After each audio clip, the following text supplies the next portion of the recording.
Hello again. I remember when the first volume of a book called Black Athene was published in the late 1980s. I, like many others, was intrigued. The thesis of the book was that ancient Egypt had been a black African country and that civilization had begun there and then spread out into the Middle East and Europe. This, of course, would mean that all the Greek mathematicians and philosophers were actually a product of black Africans, and later books actually claimed that Greece was full of black people, that people like Euclid and Aristotle were actually black. Of course, the whole idea was entertaining nonsense, a bit like Eric von Daniken's Chariots of the Gods, or older readers might remember Velikovsky's Worlds in Collision. When the novelty wore off, all sensible people just forgot about the book. I read it myself. I thought it was very cleverly done, but it was plainly nonsense.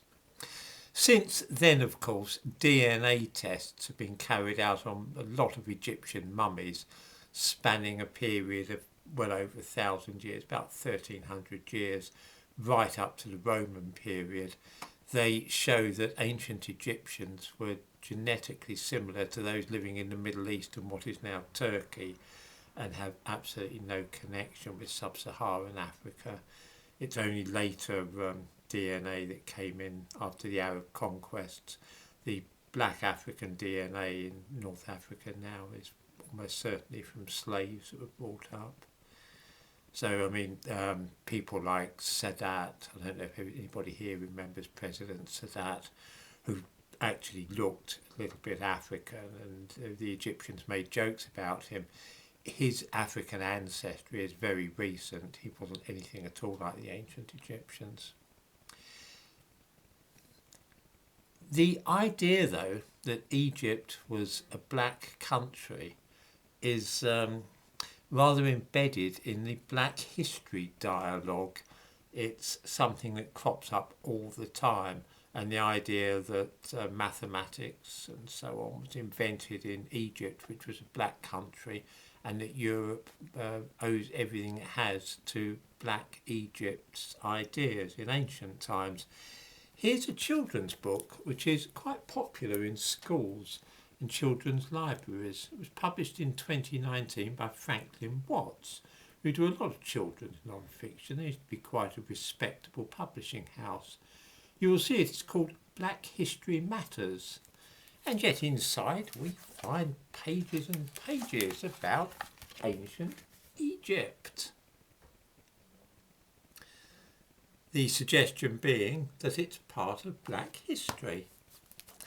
This book then is fake history, designed to mislead children that don't know any better. And it's scandalous that a lot of British schools will buy it. They have this, and it's really popular during Black History Month. The children are explicitly taught something which is completely untrue, that Egypt was a black nation. It's also funny, though. At least it made me laugh. Perhaps I shouldn't. Here's a bit about a papyrus called Eber's Papyrus. I don't know if people can see it there. Eber's Papyrus. It says, an important New Kingdom era text has survived. The Eber's Papyrus is believed to be the oldest medical encyclopedia in the world. It covers eye, skin and intestinal diseases, as well as obstetrics and dentistry. This is an attempt, since the idea is that Egypt was black, this is an attempt to show that black Africans were leading the way thousands of years ago in medicine. Okay, what was Eber's Papyrus really? Well, here's a bit about it. I give a link, obviously as usual, in the description to this video, to some sources. People can look at them and they can obviously find out for themselves.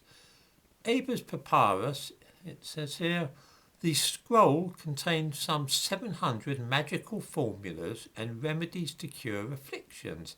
It contains many incantations meant to turn away disease-causing demons. It's a book of spells rather than a medical encyclopedia. There are some folk remedies, but they are unlikely to prove useful.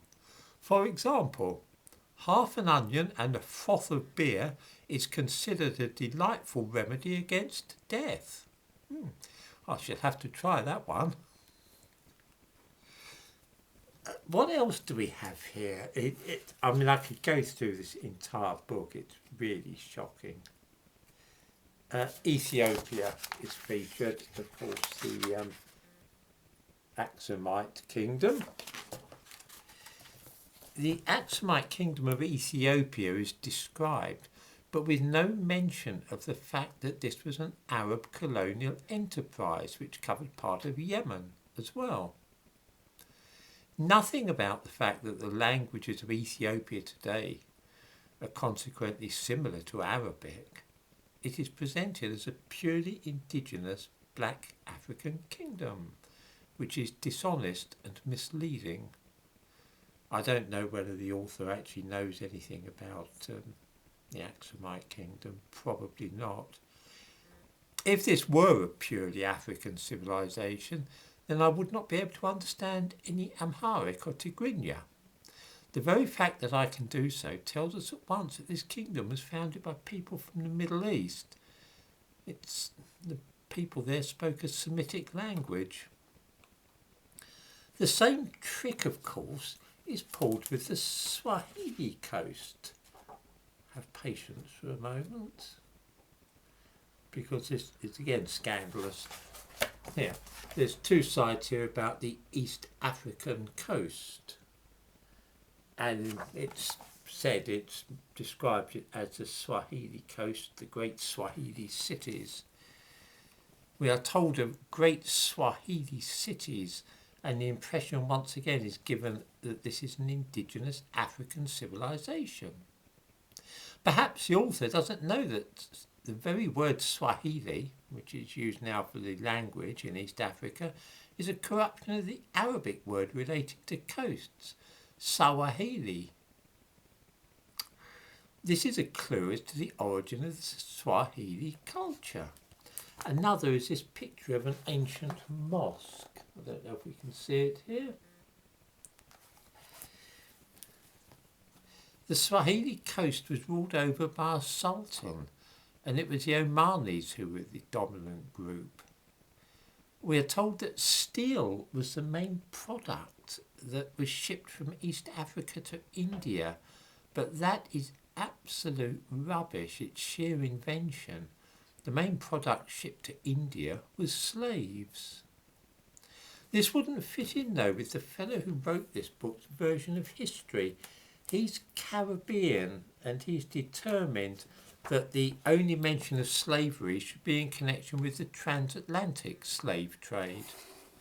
At least as many slaves were taken from East Africa by Arab traders, but there is literally not a single word about that in this book.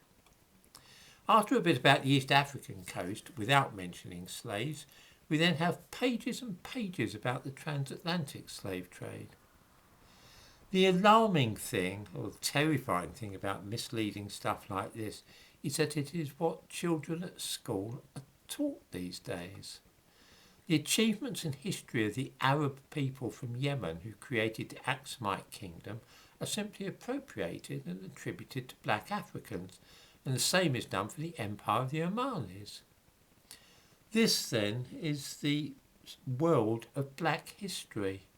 It consists of pinching other people's achievements and pretending that they belong to people from sub-Saharan Africa.